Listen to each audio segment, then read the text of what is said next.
Hello guys, welcome to the channel enjoy learning science. So हमारी last video में हमने हमारे फोर्थ चैप्टर की एक्सरसाइज डिस्कस की थी, जिससे हमारा फोर्थ चैप्टर कंप्लीट हो गया। और आज हम हमारा फिफ्थ चैप्टर स्टार्ट करेंगे, that is separation of substances. और उससे पहले अगर आप हमारे चैनल पर नए हैं तो चैनल को सब्सक्राइब करना ना भूलिएगा। So let's start. In our daily life there are many instances when we notice a substance being separated from a mixture of materials। कहते हैं हमारी डेली लाइफ में ऐसे बहुत से इंसिडेंट्स होते हैं जहाँ पर हम ये नोटिस करते हैं कि एक मिक्सचर में से कोई मटेरियल्स को सेपरेट किया जा रहा है। जैसे कि हम चाय बनाते हैं तो जो टी लीव्स हैं हम उसको स्ट्रेनर से सेपरेट कर लेते हैं लिक्विड में से, ठीक है, जैसे उन्होंने यहाँ पे भी दिखाया हुआ है। ये कप में जो लिक्विड है वो सेपरेट हो रहा है स्ट्रेनर की हेल्प से, जिसमें टी लीव्स जो हैं वो हमारा लेफ्ट ओवर रह जाएगा।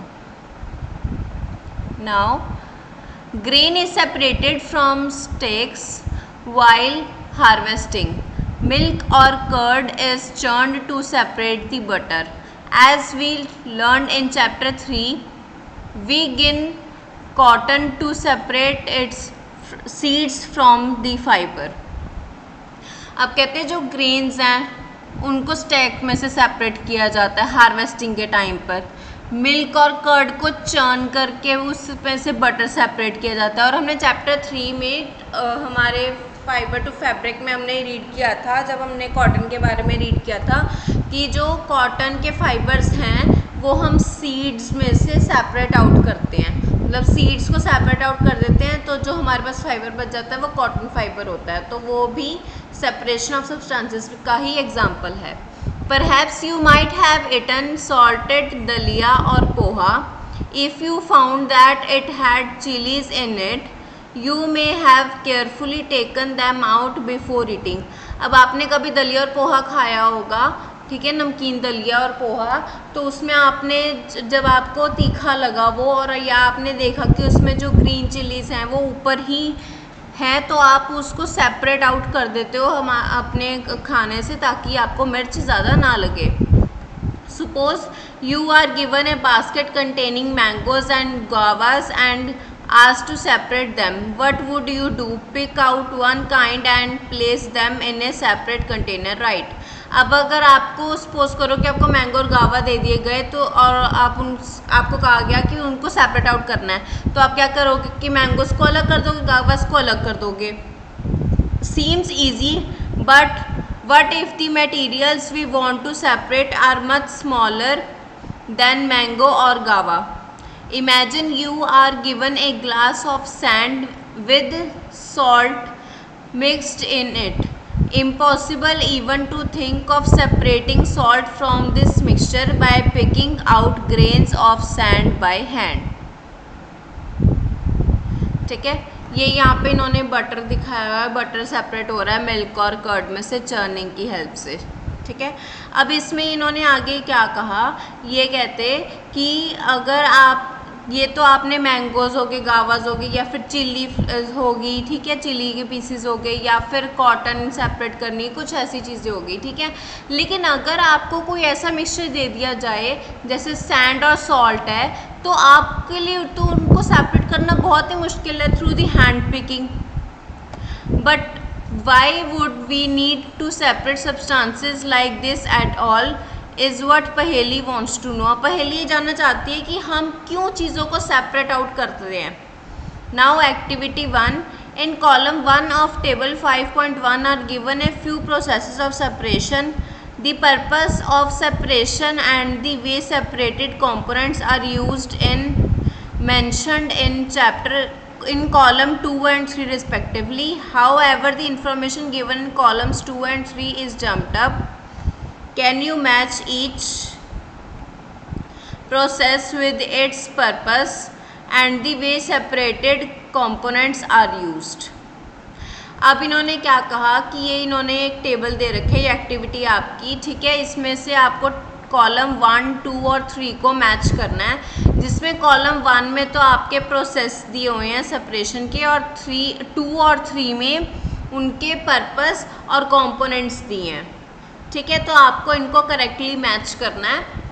सो हमारा फर्स्ट है separation process, that is separate stones from rice. ठीक है, तो इसमें क्या है, to separate to different but useful components, to remove non-useful components, to remove impurities और harmful components। तो इसमें राइस के साथ कौन सा लगेगा, to remove non-useful components। ठीक है, और क्या होगा, we throw away the solid component, we throw away the impurities, we use both the components। अब इसमें जो फर्स्ट प्रोसेस है that is separation of stones from rice. ठीक है, तो इसका हमारे साथ हमारा मैच होगा to remove non useful components. ठीक है, ये बन जाएगा। और इसका जो थर्ड है, थर्ड में से कॉलम 3 में से क्या बनेगा, to throw away the solid component. ठीक है, now second point, churning milk to obtain butter. अभी क्या है, churning milk to obtain butter. तो इसमें क्या होगा,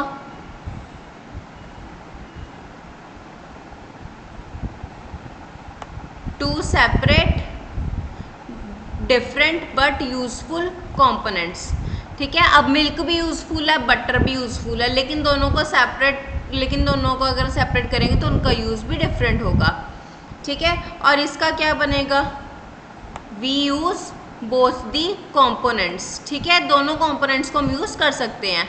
अब थर्ड में क्या है, सेपरेट टी लीव्स। अब टी लीव सेपरेट करनी है, तो इसका क्या बनेगा, टू रिमूव इम्प्योरिटीज और हार्मफुल कंपोनेंट्स। ठीक है, और इसका और क्या बन सकता है, we throw away the impurities. ठीक है, तो फर्स्ट, सेकंड और थर्ड तीनों कॉलम्स को हमने उनके प्रोसेस के अकॉर्डिंगली मैच कर लिया। आगे बढ़ते हैं। We see that before we use a substance, we need to separate harmful or non-useful substances that may be mixed with it. Sometimes we separate even useful components if we need to use them separately. अब कहते हैं कि इसमें हमने table से ये हमने समझा कि हमें किसी भी सब्सटेंस को यूज़ करना है, उसको यूज़ करने से पहले हमें उसमें कोई हार्मफुल कंपोनेंट है, ठीक है, कोई नॉन यूज़फुल कंपोनेंट है, उन्हें सेपरेट आउट करना है। इवन कि अगर कोई कंपाउंड ऐसा है कि जिसमें से कोई यूज़फुल कंपाउंड सेपरेट आउट करना है, तो अगर हमें उस चीज़ को सेपरेटली यूज़ करना है तो उन्हें सेपरेट करना पड़ेगा। अगर हमें मिल्क यूज़ करना है तो मिल्क तो एज इट इज़ यूज़ कर सकते हैं, लेकिन अगर हमें बटर यूज़ करना है तो हमें मिल्क में से बटर को पहले सेपरेट करना पड़ेगा, तभी हम बटर यूज़ कर सकते हैं। The substances to be separated may be particles of different sizes or materials. These may be in any three states of matter, that is solid, liquid or gas. So how do we separate substances mixed together if they have so many different properties? अब कहते हैं कि जो substances हमें separate कर रहे हैं, ठीक है, वो डिफरेंट पार्टिकल्स हैं, डिफरेंट साइज और मटेरियल्स के, ठीक है, और उनके डिफरेंट स्टेट्स भी हो सकते हैं, जैसे सॉलिड, लिक्विड और गैस। सॉलिड भी हो सकता है, लिक्विड भी हो सकता है, गैस भी हो सकता है। तो कहते हैं कि अगर जो हमें सेपरेट करने हैं सब्सटेंसेस जो मिक्स किए हुए हैं, तो हम उनकी डिफरेंट प्रॉपर्टीज़ के हिसाब से उन्हें कैसे सेपरेट कर सकते हैं। Now methods of separation. अब हम सेपरेशन के मेथड्स पढ़ेंगे कि कौन से सब्सटेंस को कैसे सेपरेट किया जाता है। We will discuss some simple methods of separating substances that are mixed together. You may come across some of these methods being used in day to day activities.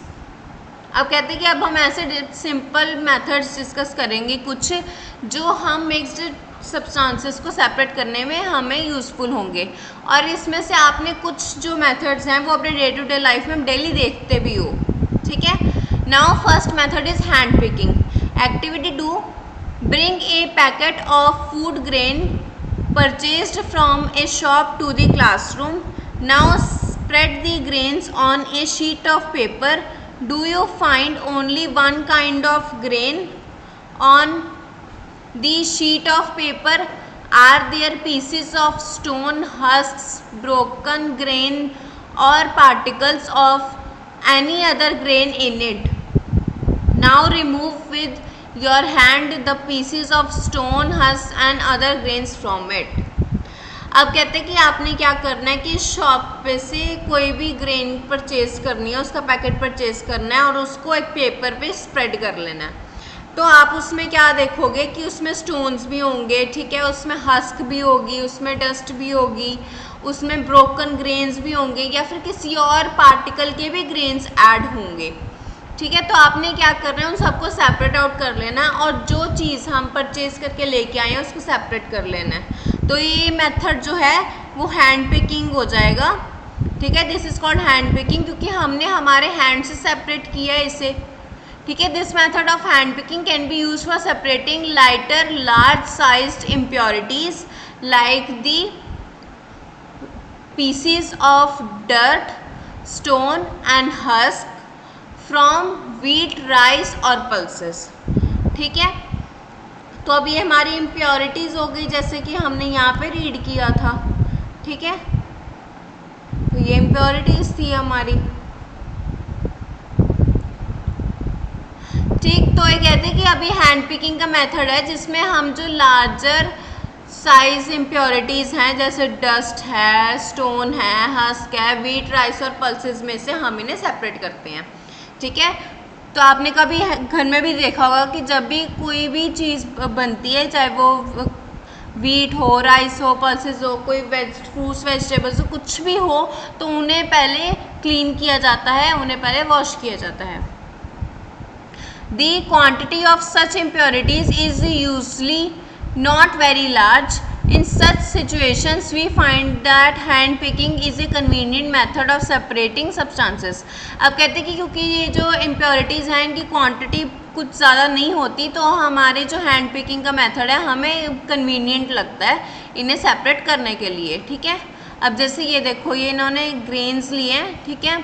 अब इसको इसने प्लेट में निकाल लिया और वो थोड़े थोड़े ग्रेन्स लेकर उसमें से जो भी इम्प्योरिटीज़ हैं उसे हैंड पिकिंग से रिमूव कर रहा है। Now threshing. Second method is threshing. You must have seen bundles of wheat or paddy stacks lying in fields after harvesting the crop. Stacks are dried in the sun before the grain is separated from them. Each stack has many grain seeds attached to it.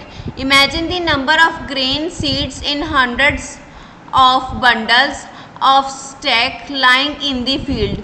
How does the farmer separate grain seeds from those bundles of stacks? अब threshing के बारे में बात करते हैं। अब कहते हैं कि आपने कभी फील्ड में पैडी जो राइस है, ठीक है, और वीट, इनके फील्ड्स में आपने कभी जो क्रॉप हार्वेस्टिंग होती है उस टाइम आपने फील्ड्स में देखे होंगे इनके स्टैक्स, ठीक है। इनके स्टैक्स सन में ड्राई हो जाते हैं और इनके जो ग्रेन्स है वो सेपरेट कर ले जाते हैं। अब हर एक स्टैक में बहुत क्वांटिटी में ग्रेन सीड्स होते हैं, तो ये आप हैंड पिकिंग से तो इन्हें सेपरेट करना बहुत मुश्किल है, क्योंकि हंड्रेड्स ऑफ ग्रेन्स को अगर आप हैंड पिकिंग से रिमूव करोगे तो फिर आपको तो बहुत टाइम जाएगा इसमें। तो जो फार्मर्स हैं वो कैसे इन स्टैक्स में से ग्रेन्स को सेपरेट आउट करते हैं। One may pluck mangoes or guavas from the trees, but grain seeds are much smaller than mangoes or guavas, so plucking them from their stalks would be impossible. How does one separate grain seeds from their stalks? अब कहते हैं अगर आप mangoes या गावस की भी बात करो तो आप उसको हैंड प्लकिंग से कर सकते हो, क्योंकि अगर आप उसको तो ट्री से ही तोड़ना है ना, तो आप उसको तो तोड़ सकते हो। लेकिन अगर जो ऐसे ग्रेन्स हैं जो बहुत स्मॉल साइज़ के हैं तो उनको आप हैंड पिकिंग से नहीं कर सकते, तो फिर उनको कैसे सेपरेट किया जाए। The process is use that used to be separate grains from stacks etc. is threshing. In this process the stacks are beaten to free the grain seeds. Sometimes threshing is done with the help of bullocks. Machines are also used to thresh large quantities of grains. आप कहते हैं कि ऐसे small hundreds of small seeds को separate करना है तो उसके लिए थ्रेशिंग प्रोसेस है। अब इसमें क्या करते हैं, जो स्टैक्स हैं उनको बीट करते हैं, मतलब कि उनको झाड़ते हैं और उसमें जो भी ग्रेन्स हैं वो सारे फॉल डाउन हो जाते हैं और वो सेपरेट हो जाते हैं। ठीक है, तो इनको हम बुलॉक्स की हेल्प से भी कर सकते हैं, आजकल मशीन्स में भी होता है काम। ठीक है, हमने दो प्रोसेस पढ़े, first is hand picking, second is threshing. अब थर्ड, जो हमारा थर्ड प्रोसेस है that is winnowing. Activity 3, make a mixture of dry sand with sawdust or powdered dry leaves. Keep this mixture on a plate or a newspaper. Look at this mixture carefully. Can the two different components be made out easily?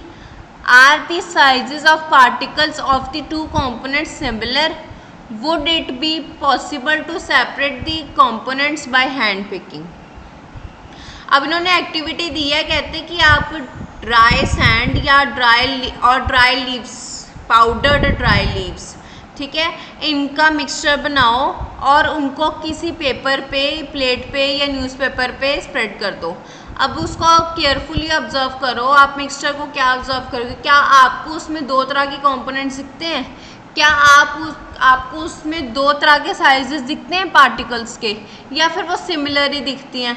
तो आप उनको जो components हैं उनको कैसे separate करोगे, hand picking से करोगे। Now take your mixture to an open ground and stand on a raised platform. Put the mixture in a plate or sheet of paper. Hold the plate or the sheet of paper containing the mixture at your shoulder height till it slightly so that the mixture slides out slowly. ठीक है, तो अब कहते हैं कि इनको separate कैसे किया जाए। तो आप इस मिक्सचर को जो प्लेट या फिर उसमें शीट ऑफ पेपर में लो, ठीक है, फिर एक ओपन एरिया में जाओ, वहाँ पर एक प्लेटफॉर्म पे, रेज्ड प्लेटफॉर्म पे खड़े हो जाओ और इसको जो प्लेट है इसको अपने शोल्डर तक लेकर आओ, अपनी शोल्डर की हाइट तक लेकर आओ और उसको स्लाइटली टिल कर दो। तो आप ये देखोगे कि जो मिक्सचर है वो स्लोली स्लाइड होने लग गया। What happens, do both the components sand and sawdust or powdered leaves fall at the same place? So is there a component that blows away? Did the wind manage to separate the two components? अब कहते हैं कि आपने क्या देखा कि जो दोनों components हैं, सैंड और पाउडर्ड लीव, जिसे हम सॉडस्ट भी कहते हैं, क्या वो दोनों एक ही जगह पे फॉल हुए? ठीक है, क्या दोनों components जो हैं वो ब्लो अवे हो गए? क्या जो विंड है वो इन्हें सेपरेट करने में मैनेज कर पाई, इनकी सेपरेशन मैनेज कर पाई? This method of separating components of a mixture is called winnowing. Winnowing is used to separate heavier and lighter components of a mixture by wind or by blowing air. अब इस process को winnowing कहते हैं, जिसमें हम lighter और heavier objects को, components को सेपरेट आउट करते हैं with the help of wind. अब इसमें क्या होता है, जैसे इसमें इन्होंने पिक्चर में भी दिखाया है, ठीक है, ये जो लेडी है ये एक स्टूल पे खड़ी हो गई और इसने यहाँ पे प्लेट में जो है वो ग्रेन्स लिए थे।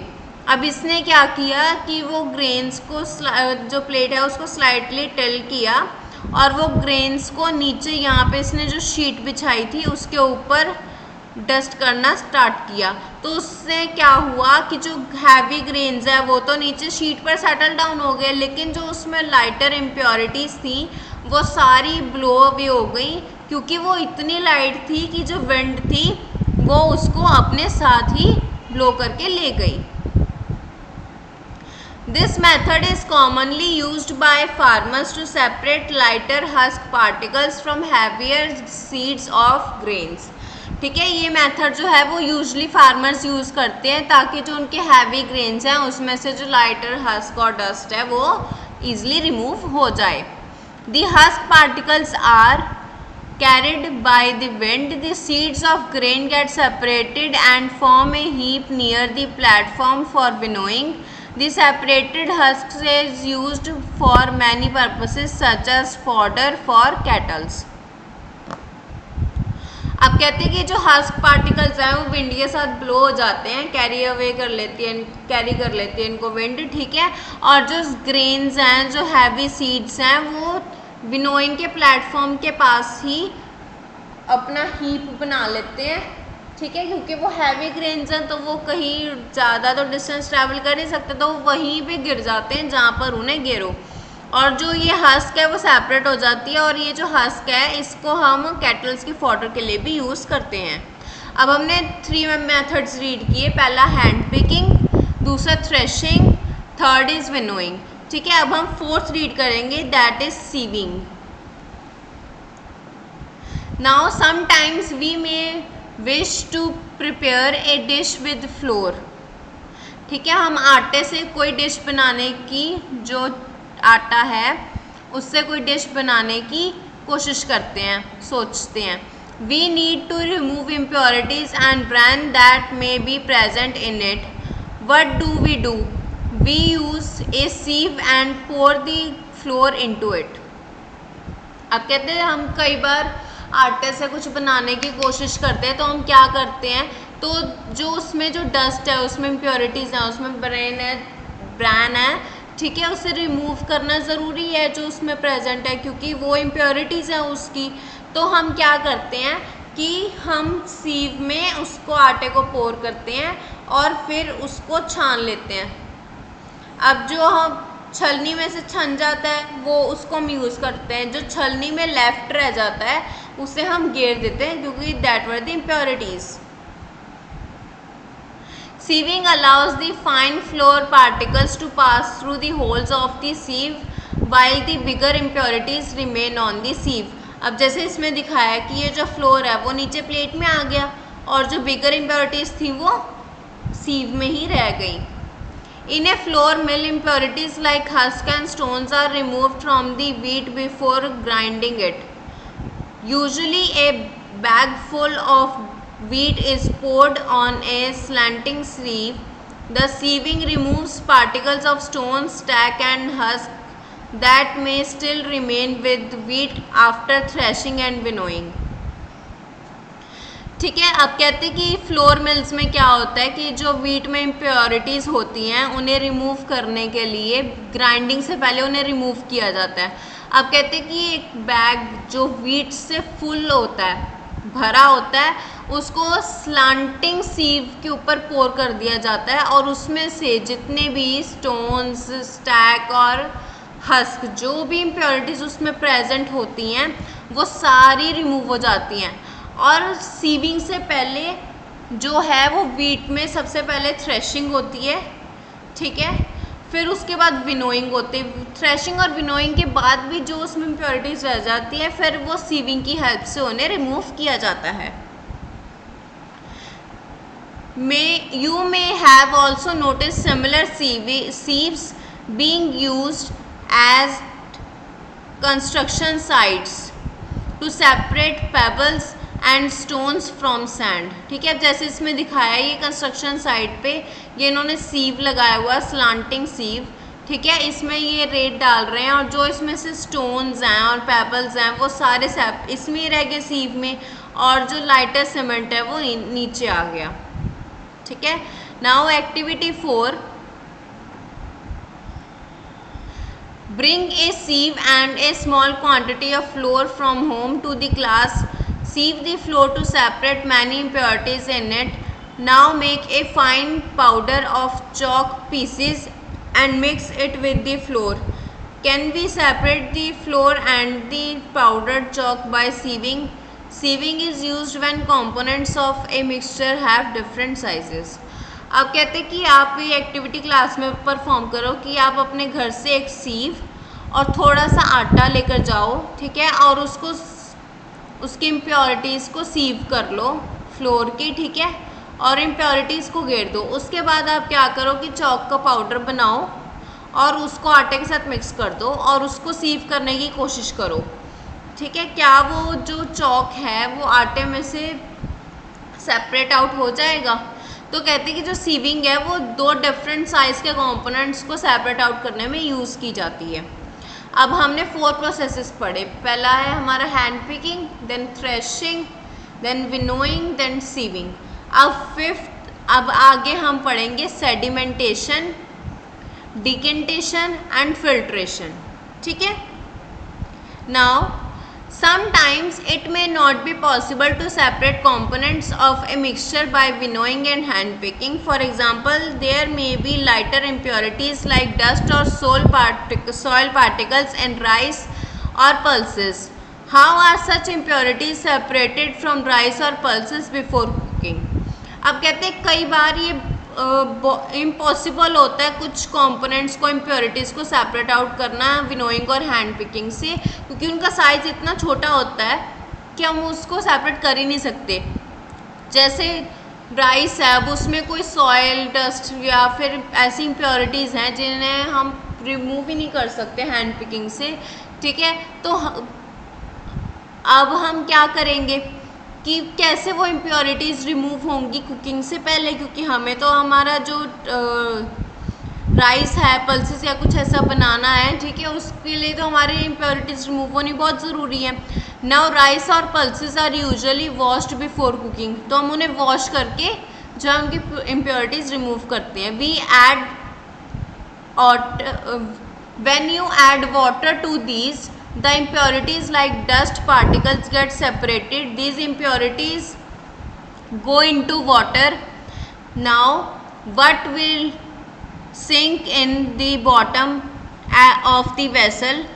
Rice or dust? Why? Have you seen that the vessel is tilted to pour out the dirty water? अब कहते कि अब राइस और पल्सेस को हम वॉश आउट कर लेते हैं। क्या करते हैं, उसमें वाटर ऐड करते हैं, जो उनकी इम्प्योरिटीज़ हैं, डस्ट है, ठीक है, सॉयल है, जो भी है वो सारी पानी में ऊपर आ जाती है। और जो है जब हम उसको पानी को गिरते हैं टिल्ट करके, तो जो उसमें राइस है या पल्सेस हैं वो तो वेसल के बॉटम पे सेटल डाउन हो जाती हैं, और जो डस्ट है वो लाइट होती है, वो वाटर के सरफेस पर फ्लोट करने लग जाती है। तो जब हम वाटर को टिल्ट करके, वेसल को टिल्ट करके वाटर को रिमूव करते हैं, तो उससे जो हमारी जो इम्प्योरिटीज़ जो हम हैंड पिकिंग से रिमूव नहीं कर सकते थे या विनोइंग से रिमूव नहीं कर सकते थे, वो भी रिमूव हो जाती हैं। When the heavier component in a mixture settles after the water is added to it, the process is called sedimentation. ठीक है, तो इस प्रोसेस को सेडिमेंटेशन कहते हैं कि जब हम किसी भी वेसल में पानी को पोर करते हैं, ठीक है, पानी डालते हैं उसमें, और उसमें जो हैवियर कंपोनेंट्स हैं वो नीचे सेटल डाउन हो जाते हैं, तो उसको सेडिमेंटेशन कहते हैं कि वो सेडिमेंट हो गए नीचे। When the water along with the dust is removed, the process is called decantation. अब जो पानी था, ठीक है, और उसमें जो फ्लोट करने वाली जो डस्ट थी, वो डर्ट थी, जब उस वाटर को रिमूव करते हैं ग्रेन्स में से, ठीक है, वेसल में से, तो उसको डिकेंटेशन कहते हैं। Let us find a few other mixtures that can be separated through sedimentation and decantation. अब कहते हैं कि कुछ और एग्जांपल्स देखते हैं जो सेडिमेंटेशन और डिकेंटेशन से रिमूव हो सकते हैं, सेपरेट हो सकते हैं। अब now this sample the same principle is used for separating a mixture of two liquids that do not mix with each other.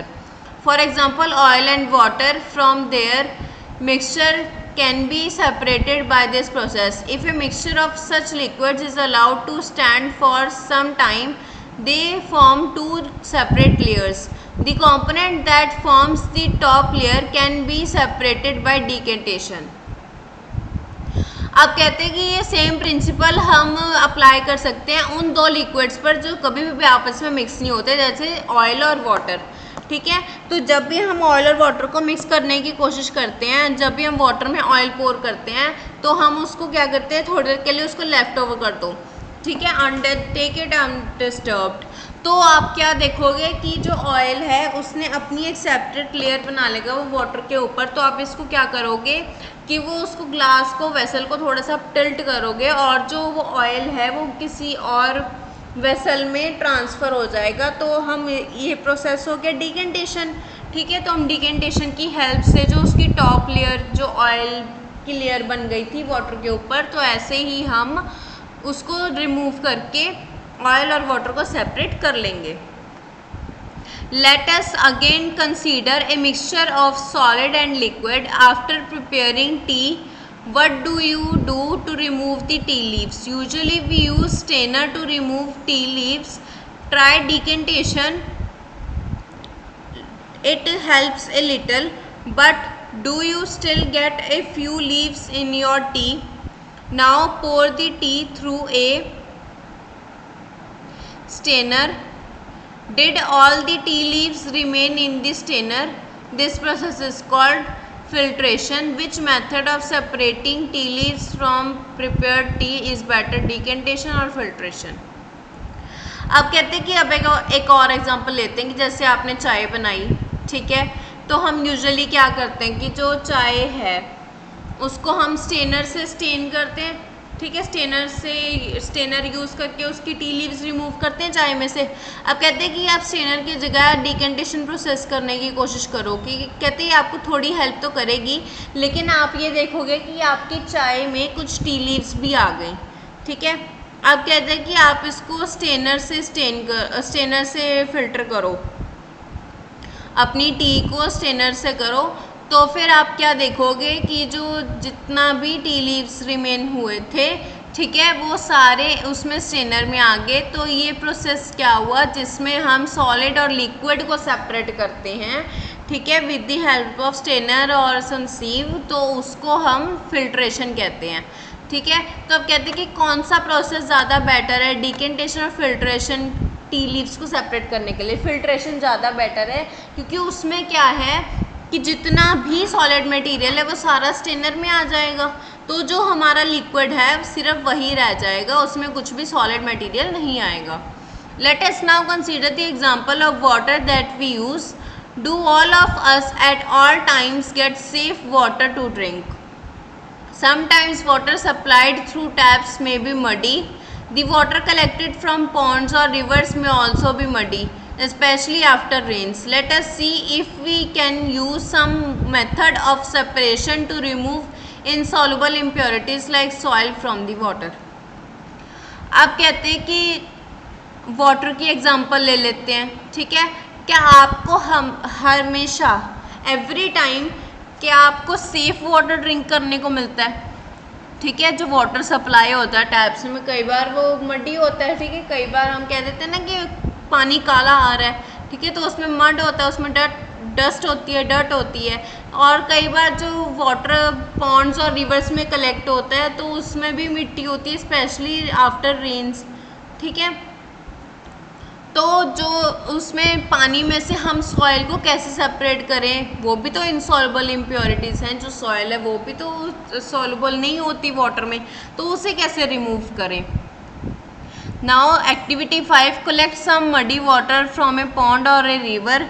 If it is not available, mix some soil to water in a glass, let it stand for half an hour, observe the water carefully and note your observations. अब कहते हैं कि या किसी river of pond में से आप muddy water collect करो, या फिर आप सिंपली क्या करो, एक ग्लास में पानी डालो और उसमें थोड़ी सी मिट्टी डालो और let it left for half an our, और आधे घंटे के बाद आप उसको पानी को ऑब्जर्व करो और अपनी ऑब्जर्वेशन जो है वो नोट करो।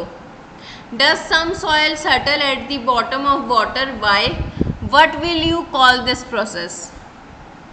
ठीक है, तो कहते हैं कि जो आपने क्या देखा आधे घंटे बाद कि जो सॉइल है, कुछ सॉइल है वो बॉटम पर सेटल हो गई। कहते क्यों हो गई? क्योंकि जो वाटर की डेंसिटी है वो सॉइल से कम है। ठीक है, तो जो सॉइल है वो नीचे सेटल डाउन हो जाएगी, क्योंकि वो हैवी है वाटर से, तो वो फ्लोट नहीं कर पाएगी, ना ही वो उसके, क्योंकि जो सॉइल है वो इनसॉल्युबल है। ठीक है, तो वो मिक्स तो होगी नहीं, और जो सॉइल की डेंसिटी है वो पानी से ज़्यादा है, तो वो फ्लोट तो कर नहीं सकती, तो इसलिए वो नीचे बॉटम पे सेटल डाउन हो जाएगी। अब कहते हैं आप इस प्रोसेस को क्या कहोगे? कि उसने जो सॉइल ने अपनी सेपरेट लेयर बना ली। ठीक है, वैसे तो डिकेंटेशन हुई। आगे बढ़ते हैं। Now slightly tilt the glass without disturbing the water. Let the water from the top flow into another glass. What will you call this process? ठीक है, अब कहते हैं कि आप उसको ग्लास को बिना हिलाए, बिना उसको अनडिस्टर्ब्ड पोजीशन में ही स्लाइटली टिल्ट करो और जो वाटर है ऊपर उसको दूसरे ग्लास में ट्रांसफ़र कर लो। तो कहते हैं अब इस प्रोसेस को क्या कहोगे? ये डिकंडेंसेशन ही हुई जैसे हमने ऑयल और वाटर में किया था। Is the water in the second glass still muddy और brown in colour? Now filter it. Did the tea strainer work? Let us try filtering the water through a piece of cloth. In a piece of cloth, small holes or pores remain in between the woven threads. These pores in a cloth can be used as a filter. अब कहते हैं कि आपने दूसरे glass में पानी डाल लिया, लेकिन आपने फिर भी देखा कि उस पानी में वो पानी अभी भी मडी है, वो उसका कलर अभी भी ब्राउन है, तो आप क्या करोगे? ठीक है, तो कहते हैं कि आप जो है उसको सीव कर लो। अब कहते हैं कि टी स्टेनर जो है वो काम आएगा यहाँ पे, क्योंकि उसके होल्स तो बड़े होते हैं और सॉइल उसमें से पास थ्रू हो जाएगी। तो कहते हैं कि हम क्या कर सकते हैं? अब उन्होंने क्लॉथ लिया, ठीक है, क्लॉथ का पीस ले लो उसके, क्योंकि जो उसके होल्स है वो बहुत स्मॉल होते हैं, उसमें से सॉइल पास नहीं कर पाएगी। तो कहते हैं कि आप क्लॉथ पीस में से जो है वो उस मडी वाटर को पास करो, तो जो सॉइल है वो क्लॉथ में ही ट्रैप हो जाएगी और जो वाटर है वो नीचे फिल्टर हो जाएगा। If the water is still muddy, impurities can be separated by a filter that has been even small pores. A filter paper is one such filter that has very fine pores in it. अब कहते हैं कि अगर इसके बाद भी वो water muddy है, उसमें सॉइल है, तो आप कोई ऐसा फिल्टर पेपर यूज़ कर सकते हो जिसमें बहुत स्मॉल पोर्स हों।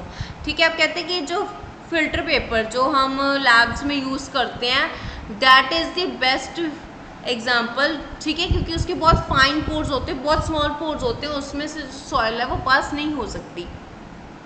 ठीक है, ये इन्होंने यहाँ पर ही फिल्टर पेपर दिखाया है, दैट इज़ फिगर 5.9। ठीक है, तो क्या करोगे? 5.9 shows the steps involved using A filter paper. अब ये फिल्टर पेपर यूज़ करना सिखा रहे हैं। ठीक है, आपने फिल्टर पेपर लिया, उसको पहले हाफ फोल्ड किया, फिर उसको फिर हाफ फोल्ड किया, ठीक है, फिर ऐसे उसका जो है वो सीव बना लिया।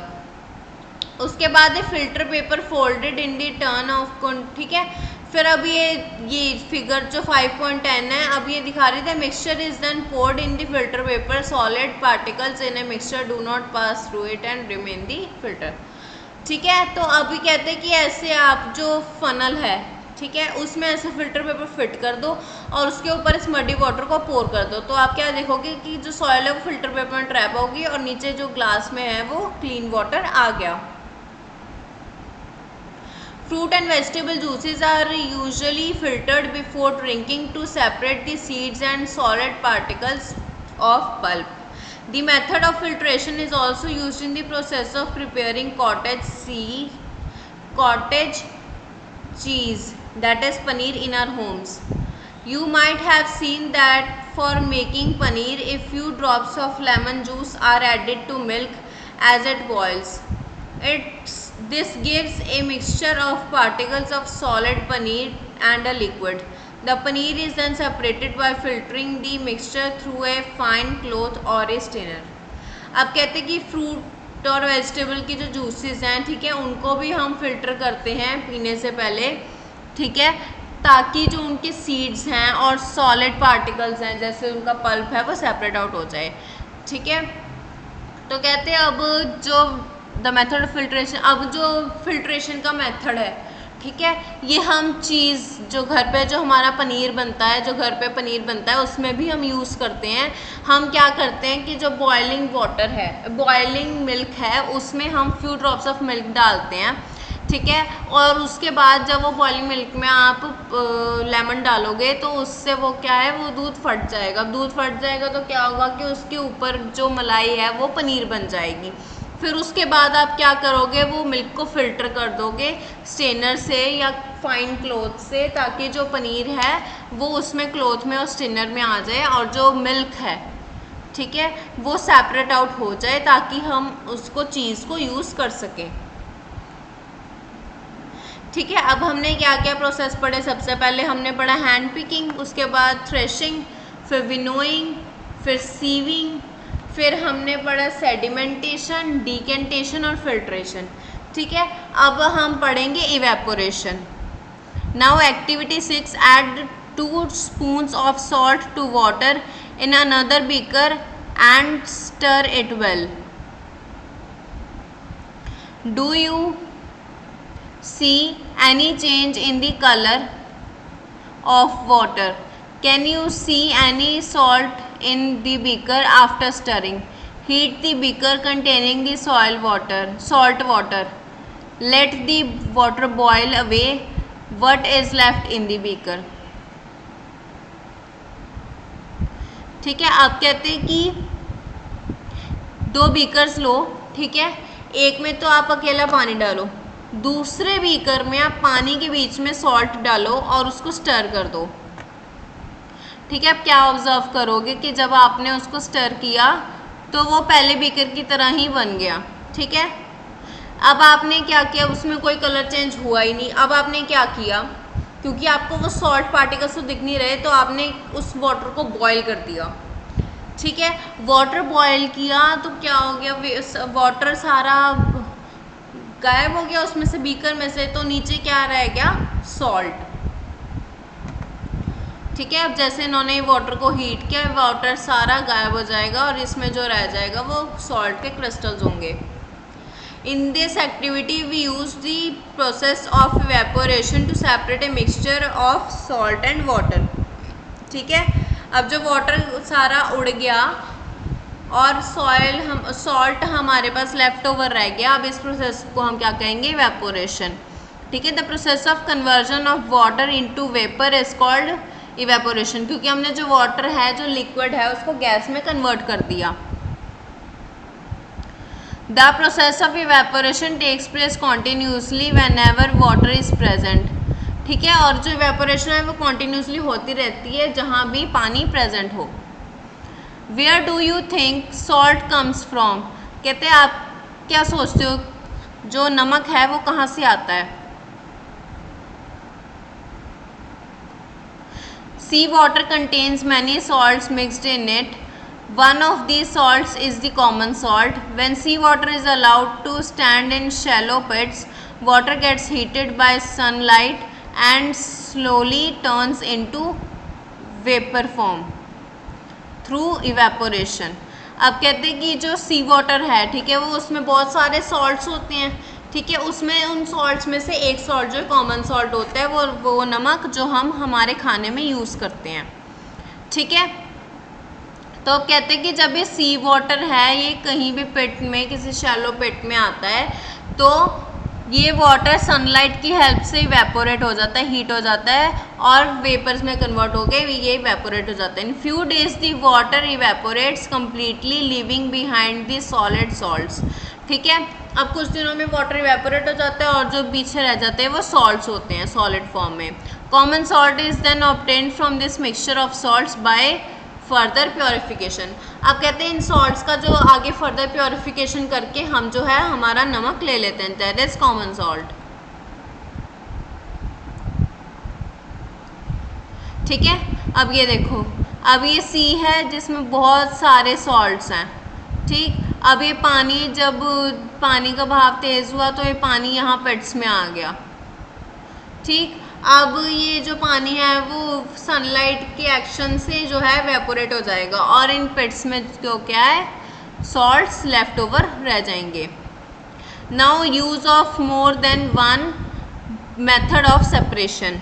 We have studied some methods for separating of substances from their mixtures. Often one method is not sufficient to separate different substances present in a mixture. In such a situation we need to use more than one of these methods. आप कहते हैं कि अब एक से ज़्यादा method एक ही time पर कैसे यूज़ करे जा सकते हैं। कहते हैं कि हमने बहुत से मेथड स्टडी किए अभी, ठीक है, लेकिन एक मेथड सफिशेंट नहीं है किसी भी सब्सटेंस को सेपरेट करने के लिए। हमें उन एक से ज़्यादा मेथड्स की यूज़ करनी ही होगी वही सेम सब्सटेंस को सेपरेट करने के लिए। Now activity 7, take a mixture of sand and salt, how will we separate these? We already saw that hand picking would not be a practical method for separating these. अब कहते हैं कि salt और sand का mixture लो, अब इसको कैसे separate करोगे? ठीक है, हमने अब ये तो देख लिया कि हैंड पिकिंग तो पॉसिबल नहीं है क्योंकि उनका साइज इतना है ही नहीं कि वो हैंड पिकिंग से सेपरेट किए जाएं। Keep this mixture in a beaker and add some water to it. अब इसको मिक्सचर को एक बीकर में डालो और उसमें पानी ऐड कर दो, ठीक है, और बीकर को जो है वो साइड पर कुछ देर के लिए छोड़ दो। Do you see the sand settling down in the bottom? The sand can be separated by decantation और filtration. What does the decantation liquid contain? Do you think this water contains the salt which was there in the mixture at the beginning? ठीक है, अब कहते हैं कि आप क्या करोगे, उसमें पानी डाला आपने और वो कुछ देर बाद क्या हुआ, जो सैंड है वो बॉटम पे सेटल डाउन होगी और जो सॉल्ट था वो पानी में मिक्स हो गया, ठीक है, क्योंकि जो सॉल्ट है वो सॉल्युबल होता है। तो आप इसको डिकेंटेशन और फिल्ट्रेशन की हेल्प से जो सैंड है, ठीक है, उसको सेपरेट तो कर लोगे, लेकिन आप क्या देखोगे कि जो आपने पानी उस सेपरेट किया that was not all the only water, ठीक है, वो तो सॉल्ट वाटर था, ठीक है। तो do you think this water contains salt, ठीक है, अभी सॉल्ट कंटेनिंग वाटर बन गया। Now we need to separate salt from the water decanted liquid. Transfer this liquid to the kettle and close its lid. Heat the kettle for some time. Do you notice steam coming out from the spout of the kettle? अब कहते हैं कि ये जो decanted liquid है, अब इसमें तो सॉल्ट प्रेजेंट, हमने तो सॉल्ट भी सेपरेट करना था, तो आप इसको एक केटल में ट्रांसफ़र करो और उसकी लिड को क्लोज कर दो और उसको हीट करो, ठीक है। कुछ देर बाद आप क्या देखोगे कि उसके स्पाउट में से जो है वो स्टीम बाहर आ रही है। Take a metal plate with some ice on it, hold the plate just above the spout of the kettle as shown in the figure, ठीक है। अब इन्होंने क्या किया कि एक मेटल प्लेट ली और उसके ऊपर कुछ आइस क्यूब्स रख दिए और उस प्लेट को बिल्कुल स्पाउट के ऊपर रखा, ठीक है, जहाँ जो स्टीम की डायरेक्शन थी, ठीक। Now what do you observe? Let all the water in the kettle boil off. कहते आपने क्या ऑब्जर्व किया, क्या जो सारा पानी था केटल में वो बॉयल ऑफ हो गया? When the steam comes in contact with the metal plate, comes cooled with ice, it denses and forms liquid water. The water drops that you observed falling from the plate were due to condensation of steam. The process of conversion of water vapor into its liquid form is called condensation. अब यहाँ पे क्या हुआ कि जो हमने metal plate रखी थी, जब उसके कांटेक्ट में वो स्टीम आई तो वो स्टीम जो है वो आइस की वजह से कूल डाउन हो गई, ठीक है, और वो कूल डाउन होने की वजह से जो वाटर वेपर्स हैं वो दोबारा पानी में कन्वर्ट हो गए और जो प्लेट में से जो पानी गिर रहा था वो उन वेपर्स का था, ठीक है। अभी क्या हुआ, क्योंकि जो गैसियस फॉर्म है वो लिक्विड में कन्वर्ट हो गई, कंडेंस हो गई, तो हम इस प्रोसेस को कंडेंसेशन कहेंगे। अगर जो लिक्विड है वो गैस में कन्वर्ट हो रही है दैट इज़ इवेपोरेशन, ठीक है, वो वेपर्स की फॉर्म में बन रही है। अब कोई वेपर्स, कोई गैस है वो लिक्विड में कन्वर्ट हो रही है दैट इज़ कंडेंसेशन, कि जो उसके पार्टिकल्स हैं वो कंडेंस हो रहे हैं, वो एक दूसरे के क्लोज आ रहे हैं। Did you ever see water drops condensed under a plate that has been used to cover a vessel containing milk that has just been boiled? क्या आपने वाटर वेपर्स उस प्लेट के नीचे भी देखे हैं इकट्ठे हुए, जब आपने किसी मिल्क को बॉयल किया और उसको कवर कर दिया प्लेट से, ठीक है। After all the water has evaporated when it left behind in the kettle. ठीक है। आप कहते हैं कि जो सारा पानी था वो तो इवेपोरेट हो गया, अब केटल में क्या बचा? वी हैव दस सेपरेटेड और salt, sand and water using processes of decantation, filtration, evaporation, condensation. अब कहते हैं कि हमने सॉल्ट, वाटर, सैंड को सेपरेट कर लिया, ठीक है, decantation, filtration, evaporation, condensation process की हेल्प से। पहेली faced a problem while recovering salt mixed with sand. She has mixed a packet of salt in a small amount of sand. She then tried the method suggested in activity 7 to recover the salt. She found, however, that she could recover only a small part of the salt that she had taken. What could have done wrong?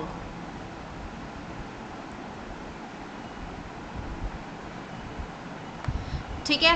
अब कहते हैं कि पहेली ने क्या किया कि उसने सॉल्ट और सैंड को मिक्स किया, लेकिन उसने यहाँ पे क्या किया कि जो सैंड की क्वांटिटी थी वो तो बहुत थोड़ी थी, लेकिन सॉल्ट का उसने पूरा पैकेट डाल दिया।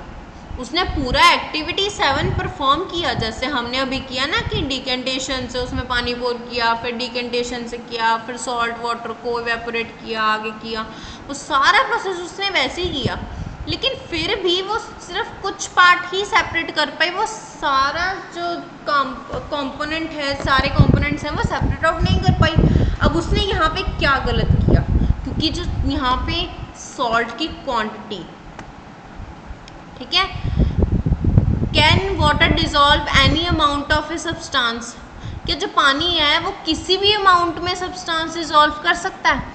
इन chapter 4 we found that many substances dissolve in water and form a solution. We say that these substances are soluble in water. What will happen if we go on adding more and more of these substances to a fixed quantity of water? अब कहते हैं हमने chapter 4 में ये study किया था कि कुछ जो सब्सटेंसेस हैं वो सॉल्युबल होते हैं वाटर में, ठीक है, और वो वाटर के साथ मिलके सॉल्यूशन बना लेते हैं। लेकिन कहते हैं अब क्या, जब हम उस सॉल्युबल अमाउंट को, सॉल्युबल सब्सटेंस को पानी में, पानी की क्वांटिटी तो वही है, लेकिन हम उसको सब्सटेंस को ऐड करी जाएंगे तो उसमें क्या होगा। अब इसकी आगे एक्टिविटी परफॉर्म करते हैं। Now activity 8, you will need a beaker of a small pan or spoon, salt and water। ठीक है, आपको एक बीकर चाहिए या कोई छोटा पैन हो गया, ठीक है, एक स्पून, सॉल्ट और water. pour half a cup of water in a beaker। ठीक है, हाफ कप ऑफ वाटर डाल दिया आपने बीकर में। अब एक स्पून सॉल्ट का डालो और उसको स्टर करो, ठीक है, उसको तब तक स्टर करते रहो जब तक कि जो सॉल्ट है वो वाटर में कम्प्लीटली डिसॉल्व नहीं हो जाता, ठीक है। अब वो डिसॉल्व हो गया, अब एक और स्पून डालो, उसको स्टर करो, ठीक है। ऐसे ही आप एक करके स्पून्स ऐड करते रहो सॉल्ट के, जब तक जो सॉल्ट है वो पानी में डिसॉल्व होना स्टॉप होकर सेटल डाउन नहीं हो जाता।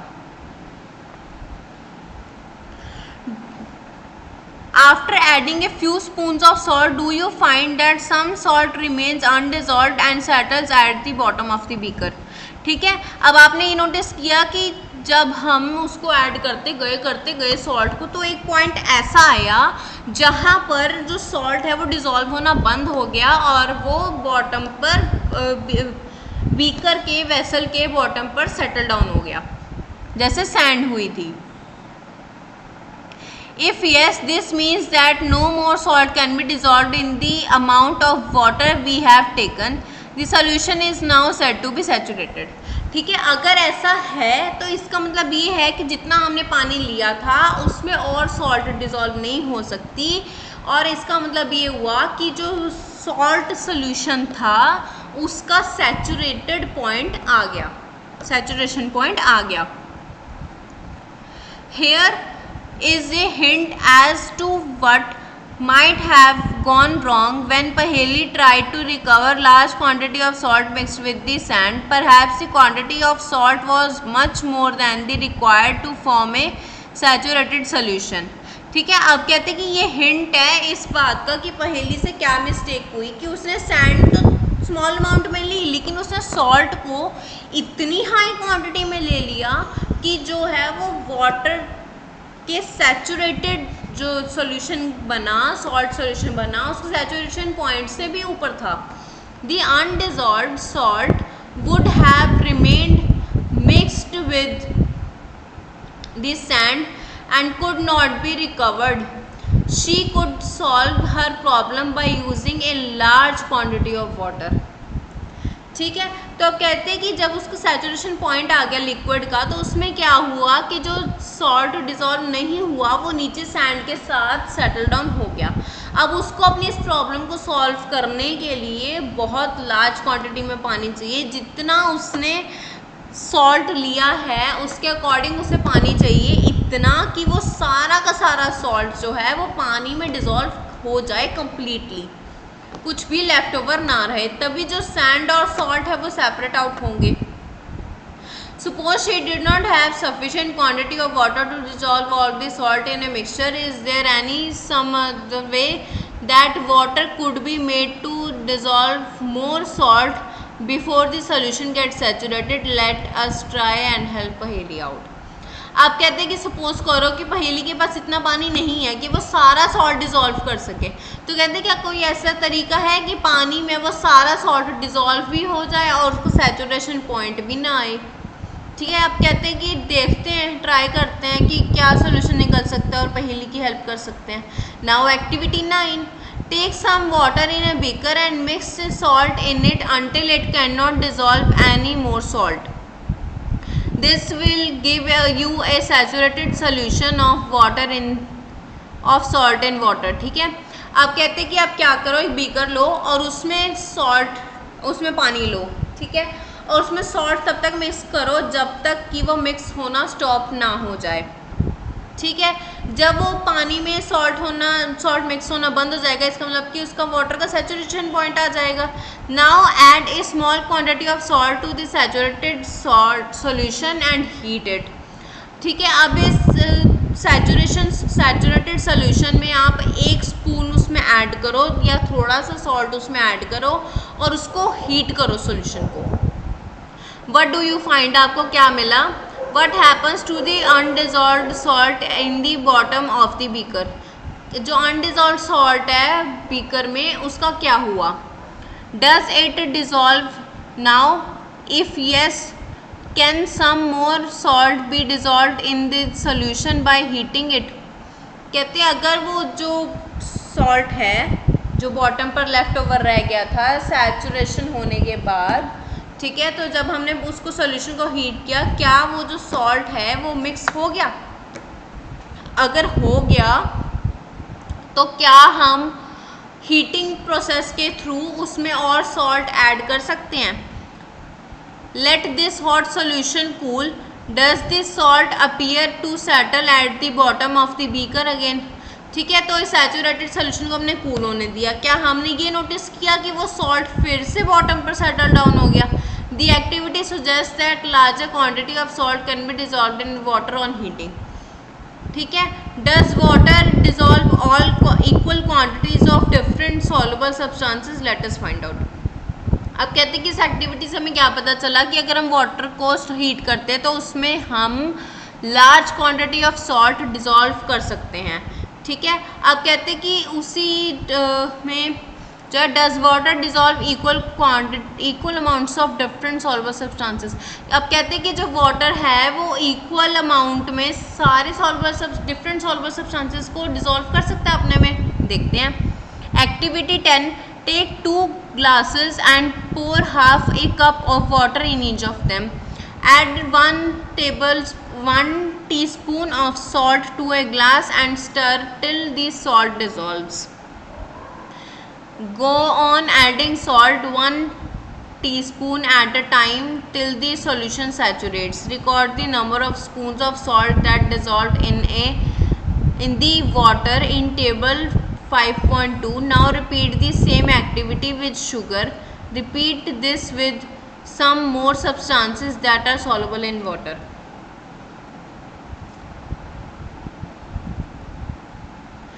ठीक है। अब कहते हैं कि आप 2 ग्लासेस लो, ठीक है, उन दोनों में हाफ हाफ कप जो है पानी फिल कर दो। अब 1 गिलास में आप जो है वो नमक डालो, पहले 1 स्पून, फिर उसे मिक्स करो। ऐसे ही 1-1 स्पून करके सॉल्ट डालते रहो जब तक कि उसका सैचुरेशन पॉइंट नहीं आ जाता, और उन स्पून्स को काउंट करो कि आपने कितने स्पून्स ऑफ सॉल्ट डाला उसको सैचुरेशन बनाने के लिए सोल्यूशन को, सॉल्ट सोल्यूशन को, ठीक है। और उन स्पून्स को यहाँ टेबल 5.2 में आप नोट डाउन कर लो। अब यही काम आप शुगर के साथ करो। अब दूसरे बीकर में जो आपने पानी लिया था, सेम क्वांटिटी थी दोनों बीकर में, अब दूसरे बीकर में आप शुगर के उतने ही स्पून्स डालो, ठीक। अब दूसरे बीकर में आप क्या करो कि शुगर, अब ऐसे 1-1 करके शुगर का स्पून ऐड करो, उसको स्टर करो जब तक कि उसका सैचुरेशन पॉइंट नहीं आ जाता। और यही आप दूसरे सॉल्युबल सब्सटेंसेस के साथ करो, और उन सारे स्पून्स को आप यहाँ पे टेबल पे नोट करो कि आपने सॉल्ट के कितने स्पून डाले, शुगर के कितने स्पून डाले, आपने लेमन जूस के कितने स्पून डाले, ठीक है। ऐसे आप उनको कैलकुलेट करके स्पून्स को जितने भी आपने किसी भी उस सब्सटेंस के डाले उसको नोट डाउन करना है, ठीक है। What do you notice from table 5.2? Do you find that water dissolves different substances in different amounts? क्या आपने अब इस टेबल से क्या सीखा? आपने ये सीखा कि जो डिफरेंट सब्सटेंसेस हैं उनकी डिफरेंट अमाउंट है डिजॉल्विंग की। We have discussed a few methods of separating substances. Some of the methods of separation present in this chapter are also used in a science laboratory. ठीक है। अब कहते हैं कि हमने कुछ मेथड स्टडी किए सेपरेटिंग के, ठीक है। जो हमने मेथड स्टडी किए उसमें से कुछ जो है वो हम साइंस लेबोरेटरी में भी यूज़ करते हैं। जैसे हमने फिल्टर पेपर वाला है जो, ठीक है, फिल्ट्रेशन मेथड है, सेडिमेंटेशन मेथड है, ये हम यूज़ करते हैं। We also learned that a solution is prepared by dissolving a substance in a liquid. ठीक है, हमने ये भी सीखा कि कैसे एक जो सोल्यूशन बनता है किसी सब्सटेंस को लिक्विड में डिसॉल्व करके। A solution is said to be saturated if it can not dissolve more of the substance in it. ठीक है, एक सोल्यूशन जो है वो सैचुरेटेड सोल्यूशन कहा जाता है जब उसमें किसी सब्सटेंस की और डिसॉल्विंग नहीं हो सकती। ठीक है, नाउ कीवर्ड्स, चर्निंग। ठीक है, जब हम मिल्क और कर्ड को चर्न करते हैं, उनको घुमाते हैं, ठीक है, बटर निकालने के लिए। कंडेंसेशन, कंडेंसेशन क्या है? जब गैस जो है वो उसका टेम्परेचर डाउन होता है, ठीक है, उसका की स्टेट चेंज होती है, गैस से लिक्विड में कन्वर्ट होता है, तो उसे कंडेंसेशन कहते हैं। डिकेंटेशन, डिकेंटेशन में हम क्या करते हैं कि जैसे हमने ऑयल और वाटर दो सॉल्यूशन लिए, ठीक है, और जो उनकी सेपरेशन के लिए कि जो ऑयल की ऊपर लेयर बन गई थी उसको हमने दूसरे ग्लास में ट्रांसफ़र कर लिया उन्हें सेपरेट करने के लिए। इसका मतलब ये है कि हम किसी भी अपर लेयर को किसी और ग्लास में, किसी और बीकर में ट्रांसफ़र करके उनको मटेरियल्स को जो सेपरेट करते हैं उसको डिकेंटेशन कहते हैं। इवेपोरेशन, इवेपोरेशन क्या है कि जब लिक्विड्स जो हैं उनका टेम्परेचर राइज होकर वो गैस में कन्वर्ट हो जाते हैं, तो उसको इवेपोरेशन कहते हैं। फिल्ट्रेशन, अगर हम सीव या फिर स्टेनर की हेल्प से जो सॉलिड्स और लिक्विड्स हैं उनको सेपरेट करते हैं, ठीक है, तो उसको फिल्ट्रेशन कहते हैं। इसमें क्या होता है कि जो सॉलिड है वो स्टेनर में रह जाता है, सॉलिड मटेरियल, और जो लिक्विड है वो फिल्टर होकर नीचे बीकर में आ जाता है। हैंड पिकिंग, जब टू डिफरेंट साइजेस के जो कंपोनेंट्स हैं उनको सेपरेट करने के लिए हम हैंड का यूज़ करते हैं, ठीक है, तो उसको हैंड पिकिंग कहते हैं। सैचुरेटेड सोल्यूशन, अब इसमें क्या है कि जब कोई ऐसा सोल्यूशन जिसमें आप और सब्सटेंस डिसॉल्व नहीं कर सकते तो उसको सैचुरेटेड सोल्यूशन कहते हैं। सेडिमेंटेशन, जब कोई सब्सटेंस किसी सोल्यूशन में किसी लिक्विड में डिसॉल्व नहीं होता और वो उसके बॉटम पर सेटल डाउन हो जाता है तो उसे सेडिमेंटेशन कहते हैं। सीविंग, जब हम सीव की हेल्प से जो है अपने दो कंपोनेंट्स को सेपरेट करते हैं, ठीक है, उनको छानते हैं, तो उसको सीविंग कहते हैं। सॉल्यूशन, जब हम किसी लिक्विड में कोई सब्सटेंस को डिसॉल्व करते हैं तो जो रिजल्टेंट होता है उसे सॉल्यूशन कहते हैं। थ्रेशिंग, थ्रेशिंग क्या हुई कि जब हम स्टेक्स में से स्टेक्स को झाड़ कर, ठीक है, उन्हें उनमें से जो ग्रेन्स हैं वो सेपरेट करते हैं तो उसको थ्रेशिंग कहते हैं। विनोइंग, विनोइंग क्या होगी, जब जो हैवी ग्रेन्स हैं वो फॉल डाउन होकर और जो उसमें से जो लाइटर इम्प्योरिटीज़ हैं वो ब्लोन अवे हो जाती हैं तो उसको विनोइंग कहते हैं। Summary, hand picking, winnowing, sieving, sedimentation, decantation, filtration are some of the methods of separating substances from their mixtures. Husk and stones could be separated from grains by hand picking. Husk is separated from heavier seeds of grain by winnowing. Difference in the size of particles in a mixture is used to separate them by the process of sieving and filtration. In a mixture of sand and water, the heavier sand particles settle down at the bottom and the water can be separated by decantation. Filtration can be used to separate components of a mixture in an insoluble solid and liquid. Evaporation is the process in which this liquid gets converted into vapors. Evaporation can be used to separate a solid dissolved in a liquid. A saturated solution is one in which no more of the substance can be dissolved. More of the substance can be dissolved in a solution by heating it. Water dissolves different amount of soluble substances in it. ठीक है, so that's all for today. I hope आपको सारा chapter बहुत clearly understand हो गया होगा, आपने each and every line is understood to you. ठीक है, तो अगर आपको वीडियो अच्छी लगे तो इसे लाइक करें, शेयर करें। Thanks for watching the video. मिलते हैं अगली वीडियो के साथ।